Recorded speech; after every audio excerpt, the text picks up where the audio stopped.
अस्सलामुअलैकुम एवरीवन। आज की वीडियो के अंदर मैं आपके साथ डिस्कस करूंगी फर्स्ट मॉड्यूल के अंदर यानी फर्स्ट ईयर एमबीबीएस के अंदर आपने किस तरह से पढ़ना है। जो आपका फर्स्ट मॉड्यूल होगा उसके अंदर आपने किस तरह से तैयारी करनी है। मुझे बहुत ज़्यादा क्वेश्चन आ रहा था कि आप ही हमें समझ नहीं आ रही कि हम किस तरह से तैयारी करें। सेल बायोलॉजी कहाँ से पढ़ना है, हमें जनरल एनाटमी समझ नहीं आ रही, उसके लेक्चर्स बता दें कहाँ से पढ़ें, हमें टीचर्स की समझ नहीं आ रही। टीचर आते हैं और रोज़ आधा आधा चैप्टर पढ़ा के चले जाते हैं और हमें घर जाके वो पढ़ने में, एक ही सब्जेक्ट को पढ़ने में 4-5 घंटे लग जाते हैं और फिर दूसरे सब्जेक्ट पढ़ने का टाइम नहीं मिलता। तो इस तरह के मुझे क्वेश्चंस बहुत ज़्यादा आ रहे थे। तो मैंने सोचा कि मैं आपके लिए एक कम्प्रीहेंसिव सी वीडियो बना दूँ कि किस तरह से आपने तैयारी करनी है। आपका फर्दर कोई क्वेश्चन हो related to the medical life, यानी आपको किस तरह से हॉस्टल में सर्वाइव करना है, किस तरह से सीनियर्स के साथ ताल्लुकात अच्छे बनाने हैं, किस तरह से आपने गाइडलाइंस लेनी है अपने सीनियर्स से, किस तरह से आपने अपने क्लास फेलोज़ के साथ बिहेव करना है, आप रैगिंग से कैसे बच सकते हैं। तो इस तरह के छोटे-छोटे क्वेश्चंस, या आपको एंग्जायटी या डिप्रेशन कुछ भी है तो आप मेरे साथ इंस्टाग्राम पे कांटेक्ट कर सकते हैं या मेरी वीडियो के नीचे भी कमेंट कर सकते हैं। मैं आपको हर टाइम आंसर करती हूँ। ठीक हो गया। फर्स्ट ऑफ ऑल आज की जो वीडियो होगी वो कंप्लीटली आपकी पढ़ाई के रिलेटेड होगी। हम इर्द गिर्द की बातें नहीं करेंगे। ठीक है, तो आज की वीडियो के अंदर मैं आपको बताऊंगी कि आपने पढ़ना कैसे, क्योंकि अभी आज तक आपको समझ नहीं आ रहा कि आपने पढ़ना कैसे है, आपने बुक्स कौन सी लेनी है। आपने बुक्स ले भी ली हैं तो अब आपको समझ नहीं आ रहा कि इनको पढ़ना किस तरह से है। ठीक है, और हर सब्जेक्ट की ऑलमोस्ट 2-2 3-3 बुक्स होती हैं। मोस्टली जो आपका बायोकेमिस्ट्री का सब्जेक्ट है वो बहुत स्कैटर्ड है, उसका सिलेबस कुछ इधर से करना होता है, कुछ दूसरी बुक से, कुछ दूसरी बुक से। तो आपको समझ नहीं आ रहा। उसके अंदर लिपन कॉट है, सत्या है, आपके पास हार्पर होती है, मुश्ताक की बुक है, आपके पास डिफरेंट बुक्स हैं। तो अब आपको समझ नहीं आ रहा कौन सा टॉपिक कहाँ से पढ़ना है, कौन सा टॉपिक कहाँ से पढ़ना है, क्योंकि जब तक आप एफएससी में थे तब तक आपके पास एक ही बुक थी और वो आप पढ़ते थे और आपका काम खत्म हो जाता था। लेकिन अब यहाँ पर थोड़ा सा आपका चेंज हो गया है। अब आपने एफएससी की तरह नहीं पढ़ना। ठीक है, मुझे पता है अभी आपको स्टार्ट के 1-2 मंथ में थोड़ी मुश्किल होगी, आपको समझ नहीं आएगी किस तरह से पढ़ना है। लेकिन 1-2 मंथ के बाद आप तो जब समझ आने लग जाएगी तो आपको ये कंपैरेटिवली ईजी लगेगा। क्योंकि जो एफएससी थी उसमें प्योरली आपका रट्टा चलता था। आप रट्टा मार लेते थे तो आपका पेपर पास हो जाता था या आपको अच्छे मार्क्स मिल जाते थे। लेकिन यहाँ पर आपको थोड़ा सा कंसेप्चुअल होना है। तो जो बच्चे कंसेप्चुअल चलते हैं, अगर आपने अपना मेरिट बना लिया तो आई एम श्योर कि आप कंसेप्चुअल ही चलते होंगे तो आपको आसानी होगी। ठीक है, अभी आपको थोड़ी-सी मुश्किल होगी और उसके लिए आपने डिप्रेशन में नहीं चले जाना, एंग्ज़ायटी में नहीं चले जाना कि हमें तो कुछ याद ही नहीं हो रहा, हम बहुत नालायक हैं। मुझे इस तरह के कमेंट भी काफ़ी ज़्यादा आ रहे थे इंस्टाग्राम पर कि हमारे इर्द-गिर्द के जो हमारे क्लास फेलोज़ हैं वो आंसर दे देते हैं टीचर को और हमें बहुत ज़्यादा डिप्रेशन होता है, एंग्ज़ायटी होती है। तो इस तरह के डिप्रेसर से भी आपने दूर रहना है। ठीक है? अच्छा, सबसे पहले मैं आपको बताती हूँ एट द लास्ट क्या होना है, उन्होंने भी पास होना है और एट द लास्ट आपने भी पास होना है। ठीक है? ये एमबीबीएस है, ये एफएससी नहीं है। इधर आपको डिप्रेशन लेने की ज़रूरत नहीं है और किसी को अपने आप के साथ कंपेयर करने की भी ज़रूरत नहीं है। आपने अपना पेपर देना है, आपने अपना पास होना है, उसने अपना पेपर देना है, उसने अपना पास होना है। आपको किसी को किसी तरह से भी कंपेयर करने की ज़रूरत नहीं है। और साथ ही साथ एक और क्वेश्चन जो मुझे आ रहा था कि अभी बहुत सारे बच्चे जो हैं वो हर टाइम चिल करते रहते हैं और फिर भी वो मतलब पढ़ भी लेते हैं। तो ऐसी क्वालिटीज़ मेडिकल कॉलेज में बहुत सारे बच्चों में आपको नज़र आएँगी। ठीक है, हमारे साथ बहुत सारे बच्चे ऐसे होते हैं जो सारा साल मतलब एंजॉय करते हैं, पार्टीज़ करते हैं और लास्ट में साल के एंड में जाकर वो पढ़ के अच्छे से प्रॉफ में भी अच्छे मार्क्स ले लेते हैं। तो ये क्वालिटी उनके अंदर होती है, क्योंकि जो लोग अपना मेरिट बना के आए हैं उनके अंदर कोई ना कोई डिस्टिंक्ट क्वालिटी ज़रूर होती है जिससे वो अपनी पढ़ाई को अच्छे से फोकस कर लेते हैं। उनको पता होता है कहाँ पर फोकस करना है और कहाँ पर नहीं करना। और कुछ लोग ऐसे भी होते हैं कि जिनको एक बार पढ़ने से याद हो जाता है या समझ आ जाता है। लेकिन कुछ लोग ऐसे होते हैं जिनको 3-4 बार पढ़ने से आता है। तो आपने कभी भी खुद को डिप्रेशन में नहीं लेके जाना। अगर आपको 3-4 बार पढ़ने से याद होता है तो आप 3-4 बार पढ़ेंगे। आपने अपने लिहाज से तैयारी को लेके चलना है, अपने दोस्त के लिहाज से नहीं लेके चलना। ठीक हो गया। अब हम देख लेते हैं कि आपका सिलेबस क्या है। तो आपके नर्व सेल है, नर्व मसल है। ठीक हो गया। देन उसके बाद आपका सेल मेम्ब्रेन आ जाता है, ऑर्गेनेलीज आ जाती हैं, ट्रांसपोर्ट मैकेनिज्म है आपके सेल का, RBC, WBC and blood group है। उसके बाद आपका हीमोस्टेटिक मैकेनिज्म है बॉडी का, जिसके इंटरनल और एक्सटर्नल एनवायरनमेंट आ जाता है। साथ ही आपका फंक्शन है ऑटोनॉमिक नर्वस सिस्टम का, ईएनएस आ जाता है। देन आप ऑर्गन के फंक्शंस आ जाते हैं। देन आपके पास आ जाता है कुछ सर्जिकल इंपॉर्टेंस फेशियल प्लेन्स की। देन आपके पास है जी बॉडी स्ट्रक्चर या पोजीशन के लिहाज से टर्म्स, एनाटॉमिकल टर्म्स हैं, लैंडमार्क्स हैं। उसके बाद आपके पास मैकेनिज्म ऑफ मूवमेंट्स हैं, बोन, जॉइंट, मसल हैं, फंक्शन है, ठीक हो गया। उसके बाद आपके पास मसल, उसके फंक्शन आ जाते हैं, कार्डियोवैस्कुलर सिस्टम है, रेडियोलॉजिकल सिस्टम है, क्रॉस सेक्शनल, और आपके पास सरफेस एनाटमी है, एंड अपोप्टोसिस और कुछ माइनर स्किल्स है। ठीक हो गया, ये आपको इतना फोकस करने की ज़रूरत नहीं है। मैं आपको बताती हूँ कि आपने पढ़ना किस तरह से। अब सबसे पहले जो हमारी गाइडलाइन होगी ना, वो होगी एनाटमी पे। अभी आपका जो मॉड्यूल 1 है उसके अंदर सिर्फ जनरल एनाटमी है, उसके अंदर ग्रॉस एनाटमी नहीं है। और जनरल एनाटमी की एक छोटी सी बुक है लाइक हुसैन की, वो आप सबने ले लेनी है। ठीक हो गया, ये बुक आपके पास ऑलमोस्ट सबके पास होगी भी। ठीक है, इसके मैंने ना लेक्चर अपलोड करने स्टार्ट किए हैं और अभी तक मैंने 2 चैप्टर के लेक्चर्स जो हैं वो अपलोड कर दिए हैं। इंशाल्लाह मैं आज ट्राई करूँगी कि 2-3 के और कर दूँ। विद इन अ वीक जो है मैं सारी बुक के जो लेक्चर्स होंगे जनरल एनाटमी के, वो इंशाल्लाह अपलोड कर दूँगी। तो वो आपके लिए बहुत हेल्पफुल होने वाले हैं। आपने क्या करना है, आपने एक बार लेक्चर सुना, आपने अपनी बुक रीड की, और आपने फिर आंखें बंद करके देखना है कि आपको क्या क्या चीज़ें याद रही हैं। ठीक है, इसके अंदर जो MBBS होता है ना, इसमें मेन थिंग है आपकी मेमोराइजेशन। आपकी जितनी मेमोराइजेशन अच्छी होगी ना, आपकी उतनी तैयारी अच्छी होगी। ठीक है, अब आपने करनी है मेमोराइजेशन। ये एक बहुत अच्छा तरीका है। अगर तो आप अकेले हैं, जैसे डे स्कॉलर्स वगैरह है, 2 तरह के स्टूडेंट्स होते हैं, एक डे स्कॉलर है, एक हॉस्टलाइट्स हैं।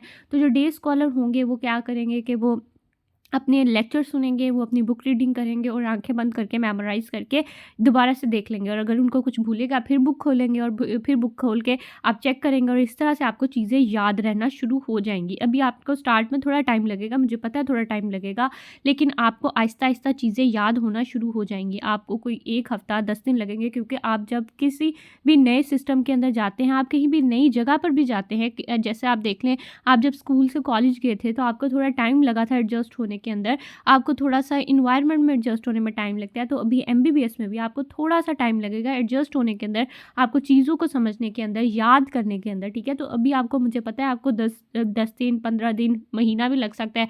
तो आपको थोड़ा-सा टाइम लगेगा, लेकिन उसके बाद आपको अच्छे से चीज़ें आने लग जाएँगी। ठीक हो गया?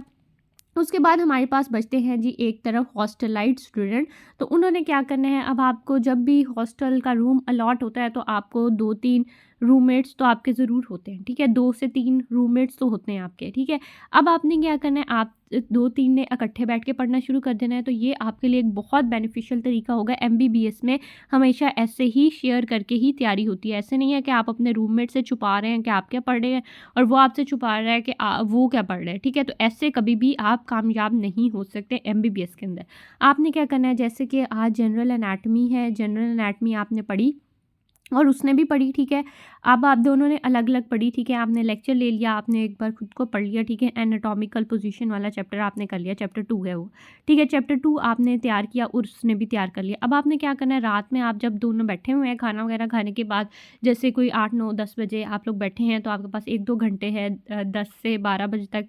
तो आप लोग दोनों बैठ के एक दूसरे को चीज़ें सुना सकते हैं। जैसे कि वो आपको बताएगा एनाटॉमिकल पोजीशन क्या होती है, आप उसको बताएंगे कि सुपाइन और प्रून क्या होता है, वो आपको बताएगा डॉर्सल लैटरल क्या होता है, आप उसको बताएं इंटीरियर पोस्टीरियर क्या होता है। इस तरह से आप चीज़ें लेके चलेंगे। वो आपको बताया कि ओपोजिशन क्या होती है, फिंगर्स की मूवमेंट, एबडक्शन एडक्शन क्या होती है। उसके बाद वो ओपोजिशन रीपोजिशन आपको बताएगा। इस तरह से थंब की पोजीशंस आपके पास, मीडियल रोटेशन, लैटरल रोटेशन, इस तरह की सारी चीज़ें आप आपस में एक दूसरे को करके बताएंगे ना, तो आपको सारी याद हो जाएंगी। ठीक है, ये इस तरह का तरीका अगर आप लेते हैं ना अभी से, तो आपके लिए बहुत काम आएगा ये सारी तैयारी के अंदर।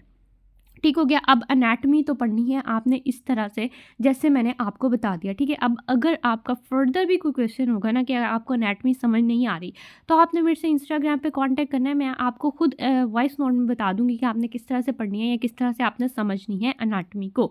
ठीक हो गया, अब ये देखें जी, हमारे पास आ जाते हैं ये सारी आपकी जनरल एनाटमी है। जनरल एनाटमी में पहले जो पहला चैप्टर है जनरल एनाटमी का, ठीक है जी, उसके बाद ये एनाटॉमिकल पोजीशन का, फिर दूसरा जी चैप्टर है आपके पास बोन्स वाला, थर्ड चैप्टर आपके पास जॉइंट्स आ जाता है, कार्टिलेज आ जाता है, इंटेगुमेंट्री सिस्टम है। उसके बाद उसका अगला चैप्टर मसल टिश्यू आ जाता है और वैस्कुलर सिस्टम है आपके पास, एंड नर्वस टिश्यू। और फिर उसके बाद इमेजिंग वाला यानी रेडियोग्राफ वाला चैप्टर। तो ये आपकी हो जाती है जनरल एनाटमी की पूरी बुक।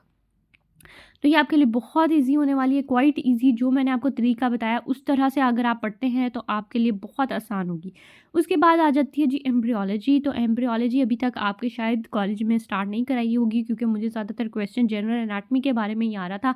तो जनरल एनाटॉमी आपने इस तरह से पढ़नी है। आपको लास्ट में लगेगा कि general anatomy is quite easy.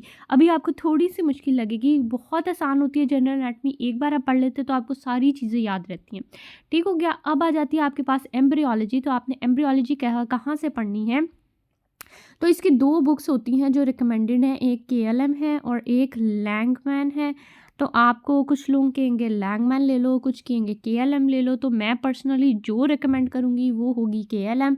ठीक है, मुझे पर्सनली केएलएम बहुत पसंद है। लैंगमैन आप सेकंड ईयर में यूज़ कर सकते हैं, लेकिन फर्स्ट ईयर में मुझे नहीं लगता कि आपको लैंगमैन की इतनी ज़्यादा ज़रूरत है। मुझे लगता है कि केएलएम ज़्यादा बेस्ट है और उसके अंदर ज़्यादा अच्छा लिखा हुआ है। ठीक है, मैंने अपनी बारी में केएलएम ही यूज़ की थी। कुछ लोग लैंगमैन भी कर सकते हैं, कोई फ़र्क नहीं है, आपकी अपनी मर्ज़ी है। या आप अपने कॉलेज में अपने सीनियर से पूछ सकते हैं कि वो लोग क्या यूज़ करते रहे हैं। लेकिन जो मैं रिकमेंड करूँगी दैट वुड बी केएलएम। आपने केएलएम से अच्छे से पढ़ना है। ठीक है, आप इसका कोई भी लेक्चर ले सकते हैं। लेक्चर बहुत अच्छे-अच्छे पड़े हुए हैं, यूट्यूब पर आपको मिल जाएँगे केएलएम के लेक्चर्स। एक और बात जो मुझे बहुत ज़्यादा आ रही थी, एक और क्वेश्चन आ रहा था कि हमारे टीचर हमें पढ़ाते हैं तो हमें समझ नहीं आता। टीचर पढ़ाते रहते हैं और वो एक दिन में पूरा चैप्टर पढ़ा के चले जाते हैं और हमें कुछ समझ नहीं आता। तो टीचर से समझने की ज़रूरत भी नहीं होती। ठीक है, ये एफएससी नहीं है कि वो टीचर आके बोर्ड पे लिखेगा, आप एक-एक वर्ड अपने रजिस्टर पर नोट करेंगे और फिर आप घर जाके याद करेंगे और आपको याद होगा। ये वो नहीं है। ठीक है, ये एमबीबीएस है। इसके अंदर क्या होता है, अगर आपको टीचर की समझ आ रही है तो बहुत बेस्ट है। ठीक है, आप समझने की ट्राई करें, आपको जितना समझ आता है आप उतना ग्रास्प करने की कोशिश करें। लेकिन अगर आपको समझ नहीं आ रही तो परेशान होने की तो ज़रूरत ही नहीं है इसके अंदर। आपने घर जाना है, आपने घर जाके वही टॉपिक लिखना है यूट्यूब पे। अब जैसे कि आपने लिख दिया जी माइटोसिस मायोसिस का टॉपिक आपको आज सर ने पढ़ाया, आपने जाके लिखा अपने यूट्यूब पे। ठीक है, यूट्यूब पे इतने अच्छे-अच्छे लेक्चर्स इसके पड़े हुए हैं, आपको बहुत अच्छे लेक्चर्स मिल जाएँगे। आपने लेक्चर्स लेने हैं। ठीक है, आपने वहाँ से लेक्चर लेने के बाद क्या करना है, अपने आप उसके साथ-साथ नोट्स बना सकते हैं अगर आपका दिल करे तो। उसके साथ ही आपने अपनी बुक रीडिंग कर लेनी है, आपने केएलएम की बुक पढ़नी है और केएलएम की बुक को आपने शॉर्ट लिस्ट करते जाना है। मैं इसकी शॉर्ट लिस्टिंग भी आप लोगों के साथ शेयर करूँगी इंशाल्लाह जल्द ही। मेरे पास इसकी सारी शॉर्ट लिस्टिंग मौजूद है। तो आपने शॉर्ट लिस्ट करनी है चीज़ों को और शॉर्ट लिस्ट करके आपको मैं बल्कि आपको दिखा देती हूँ अभी एक वीडियो के अंदर कि आपने किस तरह से शॉर्ट लिस्ट करना है, क्योंकि अभी तक आपको ये भी समझ नहीं आ रहा कि आपने एमबीबीएस के अंदर शॉर्ट लिस्टिंग किस तरह से करनी है। अब एफएससी वाली शॉर्ट लिस्टिंग इसके अंदर नहीं चलती। इसके अंदर आपने सिर्फ to the point short listing करनी है, क्योंकि बहुत ज़्यादा बुक्स हैं एक सब्जेक्ट की। अब जैसे आप एनाटमी ही देख लें तो उसकी ग्रॉस एनाटमी है, फिर उसके बाद जनरल एनाटमी है, फिर एम्ब्रियोलॉजी, हिस्टोलॉजी। एक बुक के अंदर ही इतनी सारी बुक्स हैं तो आपको वो सारी ग्रास्प करना बहुत मुश्किल हो जाता है। ठीक है, तो अब एम्ब्रियोलॉजी जो है वो आपने इस तरह से पढ़नी है। उसके बाद आ जाता है जी हमारे पास एम्ब्रियोलॉजी। एम्ब्रियोलॉजी का ये सारा चैप्टर है आपके पास। जेनेसिस आपने करना है, स्पर्मेटोजेनेसिस, oogenesis करना है। देन आपका फीमेल रिप्रोडक्टिव ऑर्गन है, फीमेल रिप्रोडक्टिव साइकिल है, ट्रांसपोर्टेशन ऑफ गमीट्स है, फर्टिलाइजेशन है और कॉन्ट्रासेप्शन जो है, कॉन्ट्रासेप्शन के मेथड्स हैं वो आपने करने हैं। इंट्रायूट्राइन डिवाइसेस होती हैं आपके पास, वो प्रोजेस्टेरॉन ओनली पिल्स होती हैं, आपके पास कॉन्ट्रासेप्टिव पिल्स होती हैं और सर्जरी वगैरह का मेथड होता है। ठीक हो गया। उसके बाद आपके पास आ जाता है इनफर्टिलिटी और असिस्टेड रिप्रोडक्टिव टेक्निक्स। ठीक है, उसके अंदर आप इन विट्रो फर्टिलाइजेशन करा लेते हैं और वो सूरोगेसी इस तरह की जो होती हैं वो आप करते हैं। उसके बाद आपके पास क्लीवेज ब्लास्टोसिस्ट की फॉर्मेशन आ जाती है और ये आपके पास इम्प्लांटेशन है, मोलर प्रेगनेंसी हो सकती है, यूट्रोप्लेसेंटल सर्कुलेशन पढ़नी है, अबॉर्शन, गेस्टुलेशन। उसके बाद फॉर्मेशन ऑफ नोटोकोड किस तरह से होती है, डेरिवेटिव्स ऑफ एक्टोडर्म बहुत इंपॉर्टेंट, मीजोडर्मल डेरिवेटिव्स ये भी बहुत इंपॉर्टेंट है। सीवीएस की डेवलपमेंट आपने देखनी है, जर्म लेयर की डेरिवेटिव्स ये आपके आ जाते होते हैं, फोल्डिंग ऑफ एम्ब्रियो, उसके बाद जर्म लेयर के डेरिवेटिव्स ये सारे याद करने होते हैं। उसके बाद आपके पास फोल्डिंग्स आ जाती हैं, फीटल पीरियड आ जाता है, प्लेसेंटा आ जाता है और फीटल मेम्ब्रेन्स आ जाती हैं। उसके बाद मल्टीपल प्रेगनेंसीज है आपके पास, प्री नेटल डायग्नोसिस है, मोलेकुलर रेगुलेशन और सिग्नलिंग पाथवे है, टेट्रोजेनिसिटी है और ये आपके पास सारी जो थी ना हमारे पास थी आपकी एम्ब्रियोलॉजी के सारे टॉपिक्स हैं, इनकी मैं ना आपके साथ शॉर्ट लिस्टिंग भी शेयर करूँगी। ये आपने इसी तरह से तैयार करनी है कि आपने कोई भी यूट्यूब पर वीडियो लेक्चर लेना है, उसके आप अपने नोट्स बना सकते हैं और यहाँ आप अपनी बुक के साथ-साथ ही बुक को रीड करेंगे और बुक के साथ-साथ ही बुक की वर्डिंग को शॉर्ट लिस्ट करते जाएँगे, ठीक है? और आप उस तरह से तैयारी करेंगे। उसके बाद फिर आपको सारा कुछ पढ़ने की ज़रूरत नहीं होती, फिर आप जैसे अपनी बुक को पढ़ेंगे और आपकी अच्छी तैयारी हो जाएगी। नेक्स्ट आपके पास आ जाती है जी हिस्टोलॉजी। हिस्टोलॉजी के अंदर बेसिकली ना आपने डायग्राम्स को ही अच्छे से करना होता है। बाकी जो आपकी वो टेक्स्ट होता है वो आपके पास एक बुक होती है लाइक हुसैन, वो भी आप ले सकते हैं। मैंने भी ली थी लेकिन ऐसा जो पढ़ा नहीं जाता। उसके अलावा एक और बुक होती है हमारे पास फिरदौस की बुक, ठीक है। फिरदौस की बुक आपको बताया होगा आपके सीनियर्स ने कि फिजियोलॉजी के लिए होती है, लेकिन फिरदौस की बुक जो है वो आपकी हिस्टो और आपकी एम्ब्रियो की कंबाइन होती है और वो भी एक शॉर्ट बुक है। तो वो भी मैंने ली थी, तो मैं अपनी हिस्ट्री को थोड़ा बहुत वहाँ से पढ़ लेती थी क्योंकि हिस्ट्री के अंदर इतना ज़्यादा याद नहीं करना होता। यहाँ आपका जो कॉलेज का मैनुअल है आप वहाँ से भी पढ़ सकते हैं। थोड़ी बहुत फीचर्स आपने पढ़ने होते हैं, सेल मेम्ब्रेन, सेल ऑर्गेनेलीज, ठीक है, न्यूक्लियस, एपिथीलियम आपको पता होना चाहिए कि वाइटल कौन सा है, कोलमनर कौन सा है, स्ट्रेटिफाइड कौन सा है, कनेक्टिव टिश्यू, आपको एडिपोज टिश्यू और इस तरह की सारी डायग्राम्स वगैरह आपको ज़्यादा अच्छे से आनी चाहिए। या आपको स्टेनिंग टेक्निक्स आनी चाहिए, माइक्रोस्कोप को आपको आना चाहिए कि किस तरह से उसको ऑन ऑफ करना है। कई बार ये प्रैक्टिकल में करवा लेते होते हैं तो बच्चों को ऑन ऑफ भी नहीं करनी आ रही होती, तो आपने ये अपनी ज़रूर देख लेनी है। आपको उसका स्टेज और वो उसकी चीज़ें वगैरह सेट करना आनी चाहिए। माइक्रोस्कोप को के अंदर आपको स्लाइड को फिक्स करना आना चाहिए। उसके बाद आपको सेल की शेप, एपिथीलियम आपने देखना है जिसमें सिंपल स्क्वेमस है, क्यूबॉइडल, कोलमनर, सूडो स्ट्रेटिफाइड है, आपके पास स्ट्रेटिफाइड स्क्वेमस है, स्ट्रेटिफाइड क्यूबॉइडल है और स्ट्रेटिफाइड कोलमनर, ट्रांजिशनल है और एपिथेलियम और कनेक्टिव टिश्यू की आपको सारी डिटेल्स आनी चाहिए अकॉर्डिंग टू द हिस्टोलॉजी। इसके अंदर बेसिकली आपने डायग्राम्स ही तैयार करनी होती हैं, तो आप डायग्राम्स एक दो दफ़ा ड्रॉ करके देखेंगे तो आपको अच्छे से तैयार हो जाएंगी। उसके बाद जी आपका सेकंड सब्जेक्ट जो है मेजर के अंदर जो आता है एनाटॉमी के बाद, दैट इज़ फिजियोलॉजी। तो फिजियोलॉजी के अंदर आपका सेल बायोलॉजी का टॉपिक है। तो सेल बायोलॉजी का टॉपिक ना आपके बायोकेमिस्ट्री में भी है, ठीक है। मुझे कल ही ये क्वेश्चन आया था कि बायोकेमिस्ट्री के अंदर सर सेल बायोलॉजी पढ़ाई जा रही है और हमें कुछ समझ नहीं आ रहा, और आपकी फिजियो में भी है। तो आपने क्या करना होता है कि फिजियो से ही आप उसको अच्छे से तैयार कर लेते हैं, और कुछ टॉपिक्स होते हैं जो बायो कैम में एक्स्ट्रा होते हैं तो आप वहाँ से तैयार कर लेते हैं, नहीं तो मेजरली आप फिजियो से ही तैयार कर लेते हैं तो आपको ईजी हो जाता है। आपको एक ही जगह से तैयार करना पड़ता है। तो फिजियो के अंदर सेल बायोलॉजी का टॉपिक आपने बहुत अच्छे से तैयार करना है। उसके बाद आपके पास ब्लड का टॉपिक आ जाता है, ये भी बहुत इंपॉर्टेंट, आरबीसीज।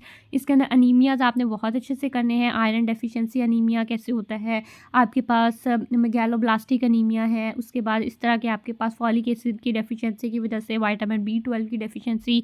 और आपके पास अगर एक मेजर क्वेश्चन बार बार पूछा जाता है कि जो मेजर टाइप ऑफ अनीमिया है तो वो आपके पास आयरन डेफिशिएंसी होता है, ठीक हो गया। उसके बाद आपके पास आ जाता है जी हीमोग्लोबिन, WBCs का सारा आपके पास प्रोसेस आ जाता है। उसके फंक्शन आ जाते हैं, बेसोफिल, एसिनोफिल्स के क्या फंक्शन है और उनका मैकेनिज्म क्या है, डेवलपमेंट किस तरह से है, ये सारी आपने अभी पढ़नी है। उसके बाद ब्लड की टाइप आ जाती है, ABO ब्लड टाइप है, RH ब्लड टाइप है, तो ये आपके पास सारी आ जाती है। उसके बाद आपके पास आ जाता है जी ऑटोनॉमिक नर्वस सिस्टम। तो ये आपने तैयार करने हैं टॉपिक मेजरली। नेक्स्ट आपके पास आ जाती है जी बायोकेमिस्ट्री। तो बायोकेमिस्ट्री के अंदर भी आपके पास जो पहला टॉपिक है वो आपके पास स्ट्रक्चर ऑफ सेल है, सेल मेम्ब्रेन है, ठीक हो गया। इसके अंदर जो आपने इंपॉर्टेंट टॉपिक्स करने हैं वो ये हैं, देखें, डिफ्रेंशिएट बिटवीन, आपको सेल की टाइप्स आनी चाहिए, organization of the cell to tissue, फिर ऑर्गन और ऑर्गन सिस्टम आना चाहिए।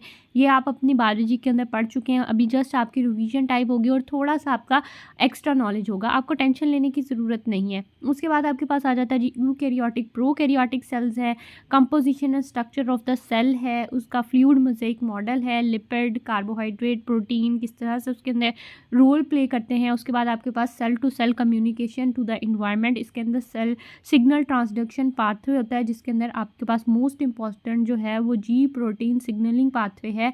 इसको आपने बहुत अच्छे से तैयार करना है, ये बहुत इंपॉर्टेंट है, ये आपने अच्छे से तैयार करना है। और भी बहुत सारे होते हैं जैसे टायरोसिन काइनेज पाथवे होता है, और भी होते हैं डिफरेंट, लेकिन आपने G प्रोटीन जो है सिग्नलिंग पाथवे उसको अच्छे से तैयार करना है। नेक्स्ट आपके पास आ जाता है जी कुछ सब सेलुलर ऑर्गेनेलीज हैं, सेल डिजीज़ आ जाती हैं, रेफसम डिजीज़ है, पार्किंसनिज्म है, प्रोगेरिया है, तो ये कुछ डिजीज़। उसके बाद आपके पास ना ये जो पायरिडीन और प्यूरिन्स और पायरिमिडीन की सिंथेसिस और इसकी मेटाबॉलिज्म है, ये वाला टॉपिक आपके लिपनकॉर्ट की बुक में बहुत अच्छा दिया हुआ है, ये आपने लिपनकॉर्ट से ही करना है, ठीक है, ये आपने लिपनकॉर्ट से करना है। उसके बाद आपके पास आ जाता है डीएनए वाला टॉपिक, तो ये भी आपने लिपिनकॉट से ही करना है, ये आपके पास बहुत इंपॉर्टेंट है।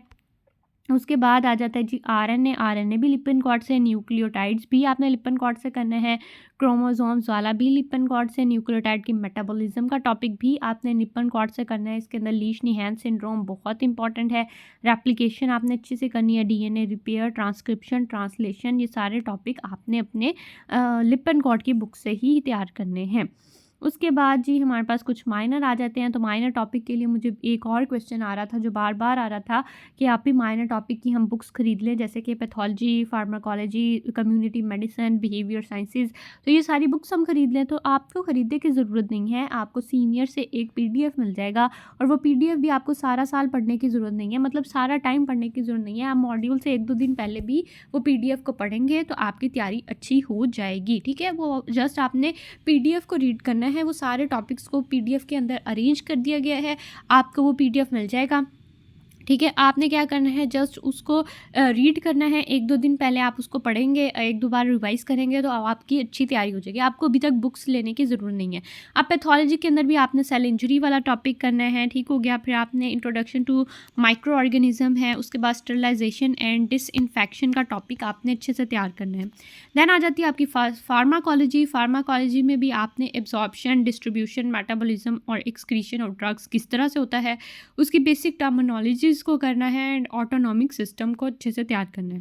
देन आ जाती है कम्युनिटी मेडिसिन में आपने कॉन्सेप्ट ऑफ हेल्थ करना है, पॉजिटिव हेल्थ डिमेंशन और हेल्थ डिटर्मिनेंट्स करने हैं, हेल्थ इंडिकेटर्स करने हैं, एंड हेल्थ जो आपकी डिजीज़ कोजेशन है वो आपने अच्छे से तैयार करना है। नेक्स्ट आपके पास आ जाता है जी एजिंग, तो आपके पास प्रोसेस ऑफ एजिंग को आपने कर लेना है। उसके बाद आ जाता है आपके पास एपिडेमोलॉजिकल या सोशियोलॉजी, आपके पास या पब्लिक हेल्थ का जो टॉपिक है उसमें से आपने biological basis of behaviour, psychological disorders, psychology and disease, और साथ ही आपके पास behaviour factor and pharmacological treatment आ जाती है, तो ये टॉपिक्स आपने तैयार करने हैं। उसके बाद आपके पास स्ट्रेस का टॉपिक है, पैलिएटिव केयर है, तो ये टॉपिक्स आपने पढ़ने होते हैं। उसके बाद हमारे पास आ जाता है जी आपके पास क्लिनिकल स्किल्स का टॉपिक, तो उसके अंदर आपको रेडियल पल्स लेनी आनी चाहिए, आपको रेस्पिरेटरी रेट का मेजरमेंट आनी चाहिए, ब्लड प्रेशर आना चाहिए, आपको ग्लविंग आनी चाहिए, हैंड वॉशिंग आनी चाहिए, और इंट्रामस्कुलर इंजेक्शन यानी IM इंजेक्शन किस तरह से देते हैं, तो ये आपकी क्लिनिकल स्किल्स में आपको आना चाहिए। पहले क्या होता था, पहले हमारे 3rd ईयर से आपके वार्ड्स वगैरह शुरू होते थे या आपका हॉस्पिटल रोटेशन शुरू होती थी। अब उन्होंने क्या किया है कि मॉड्यूलर सिस्टम में आपको 1st ईयर से आपके राउंड्स और आपके वार्ड्स वगैरह की स्केड्यूल दे दिया है, ताकि आपको थोड़ी सी ना हो जाए हॉस्पिटल की, और आपको पता चले किस तरह से हॉस्पिटल में बिहेव करते हैं और किस तरह से स्किल्स को सीखते हैं। तो अभी आपको इसका बहुत फ़ायदा होने वाला है अपने बाद के सालों में, ताकि आपकी प्रैक्टिस बहुत अच्छी हो जाएगी। नेक्स्ट आपका आ जाता है जी एथिक्स और रिसर्च और लीडरशिप वाला टॉपिक, तो उसके अंदर आपको रिफ्लेक्टिव राइटिंग और पोर्टफोलियो आउटलाइन डेवलपमेंट आनी चाहिए, आपको कम्युनिकेशन आनी चाहिए। ये भी माइनर है, इस पर आपको टेंशन लेने की ज़रूरत नहीं है। अभी आपने जस्ट फोकस करना है अपनी फार्माकोलॉजी पे, आपने अपनी फिजियोलॉजी पर, अपनी बायोकेमिस्ट्री पर, और साथ ही अपनी एनाटॉमी पर, आपने इन चीज़ों पर फोकस करना है। और बाद की ये जो माइनर वाली चीज़ें हैं ये बाद में आपको एडजस्ट हो जाएंगी, पहले अभी आपको पढ़ना आना चाहिए। और साथ ही आपका होली कुरान और इस्लामियत का टॉपिक भी आपकी 1st ईयर में डाल दिया गया है, जबकि ये पहले 2nd ईयर में हुआ करता था। अब आपका सिविक्स का टॉपिक भी है, जिसके अंदर आपको राइटिंग 1 क्लास क्विज वगैरह इस तरह के आपके चीज़ें करवाई जाएंगी।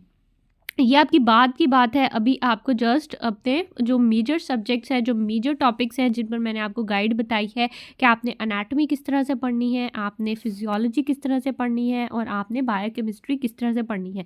मैंने अपनी तरफ से ट्राई की है कि आपको समझ आ जाए आपने कहाँ से पढ़ना है, किस तरह से पढ़ना है, किस टॉपिक को किस तरह से लेकर चलना है। अगर आपका फर्दर भी कोई क्वेश्चन होगा तो आप मुझे कमेंट डाउन कर सकते हैं, मैं आपको ज़रूर गाइड करूँगी कि किस तरह से आपने तैयारी करनी है। जस्ट आपने परेशान नहीं होना, आपने फोकस्ड रहना है, खुद को कंपेयर नहीं करना। और that is all from my side. आपका कोई फर्दर क्वेश्चन हो तो आप मुझे कमेंट कर सकते हैं। Thank you so much.